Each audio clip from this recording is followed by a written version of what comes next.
écoutez RTL. RTL Matin, Yves Calvi. 7h45, Ali Bongo, invité exceptionnel d'Elisabeth Martichoux.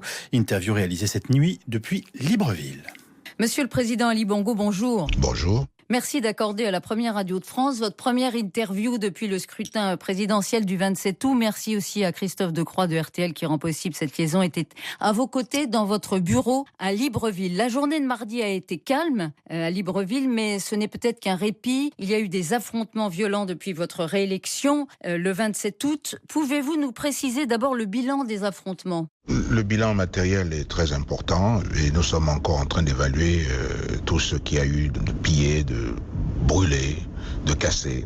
En ce qui concerne le bilan humain, nous déplorons 3 décès et une centaine de blessés. Votre adversaire Jean Ping a avancé un chiffre de décès hier entre 50 et 100 morts.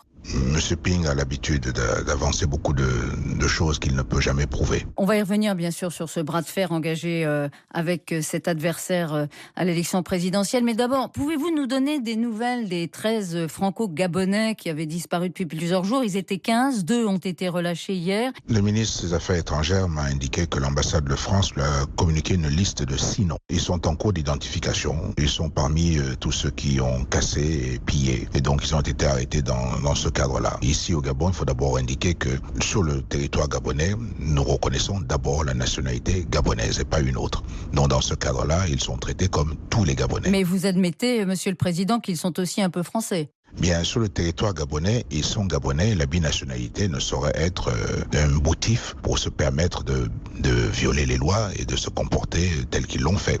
Si un Gabonais qui aussi avait la nationalité française sur le territoire français commettait de tels actes, il serait arrêté. Monsieur le Président, on s'inquiète de ce qui se passe dans votre pays. Le 31 août, vous avez été proclamé réélu par la Commission électorale nationale autonome et permanente avec une avance assez étriquée de 5600 voix. Votre adversaire Jean Ping, mais aussi le chef de l'Église gabonaise, mais aussi les Nations Unies, l'Union Européenne, Manuel Valls hier matin sur RTL, tous vous demandent de faire recompter les voix bureau par bureau. Est-ce que vous êtes prêt à le faire pour apaiser la situation ? Ce qu'on me demande d'abord, et ce que l'on doit me demander, c'est de faire appliquer les lois. Dans mon pays, nous avons une loi qui a été votée en 1996 et qui régit tout le processus électoral. Je ne peux pas, moi, violer la loi. En ce qui concerne le recomptage, ceci est prévu dans le cadre de la loi et se fait au niveau de la Cour constitutionnelle. Alors, mes adversaires le savent, ils ont voté ces lois. Et quand cette loi a été votée, je n'étais même pas au gouvernement alors que certains d'entre eux y étaient. Et toutes les élections depuis 1996 sont régies par cette même loi. Nous dites que votre adversaire doit saisir la Cour constitutionnelle. Je crois que le délai c'est jeudi, c'est bien ça, vous me le confirmez ? Tout à fait, c'est ce que on nous a indiqué à tous. À votre connaissance, il va le faire ? Je ne peux pas, moi, je ne suis pas dans la tête de M. Ping pour savoir ce qu'il va faire ou ce qu'il ne va pas faire.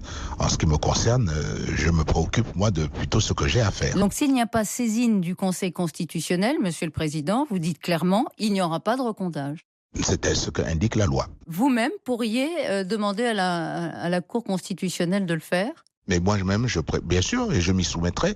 Et moi aussi, je prépare un certain nombre de recours. Contre qui ?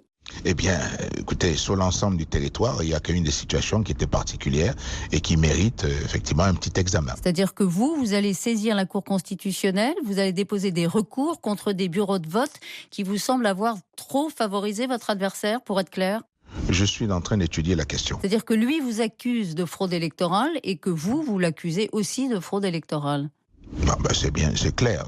Il a été pris la main dans le sac. Je vous rappelle qu'il a fait quand même venir des spécialistes de cybercriminalité pour préparer une fraude massive. Je rappelle que au moment où M. Ping se proclame président élu, il le fait sur la base uniquement de 30% des résultats que son équipe avait compulsés. Comment pouvait-il le faire puisqu'il n'avait même pas les résultats globaux de tout le territoire ? Il s'est déclaré élu avant même avant la proclamation des résultats.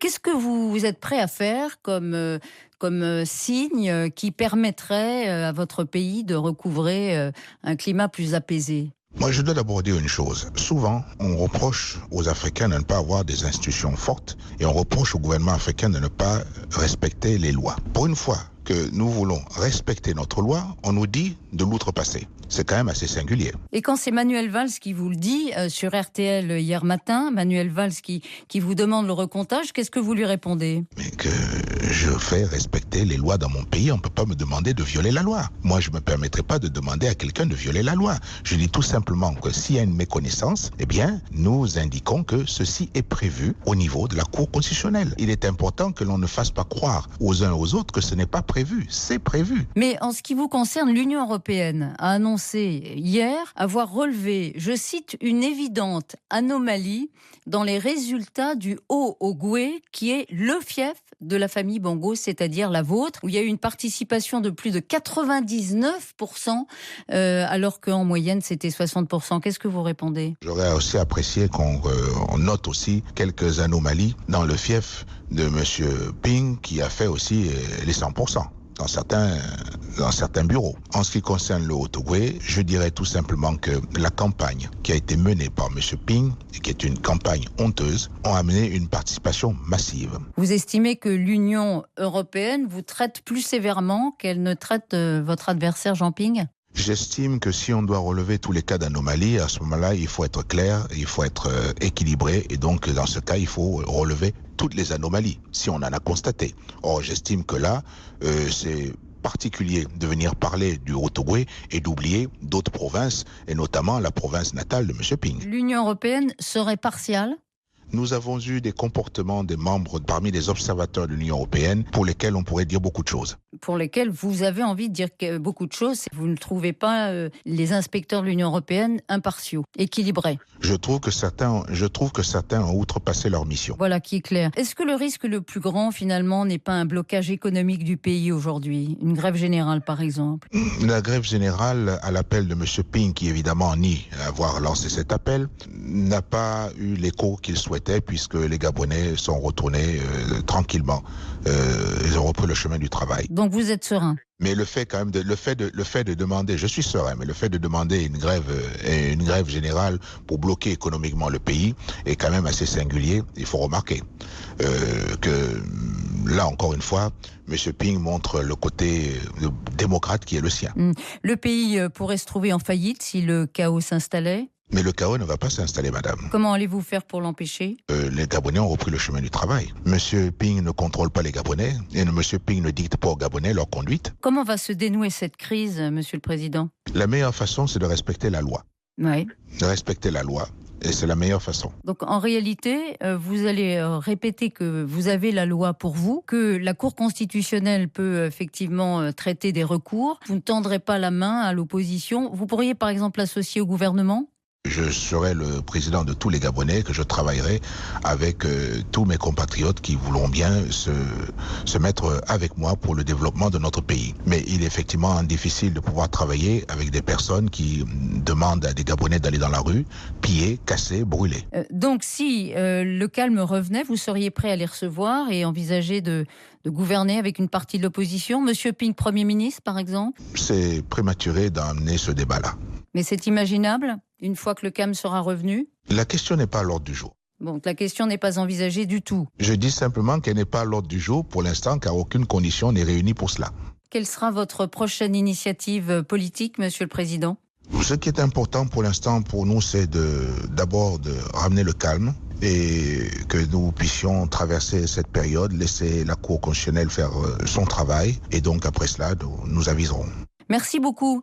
Monsieur Ali Bongo, d'avoir été notre invité ce matin. Encore une fois, première interview sur la première radio de France. Je vous souhaite une bonne journée. Merci aussi à Christophe Decroix qui était avec vous et qui a permis ce dialogue. Merci à vous. Bonne journée.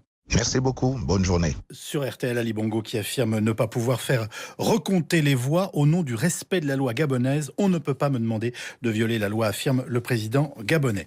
Interview que vous pouvez bien entendu retrouver sur le site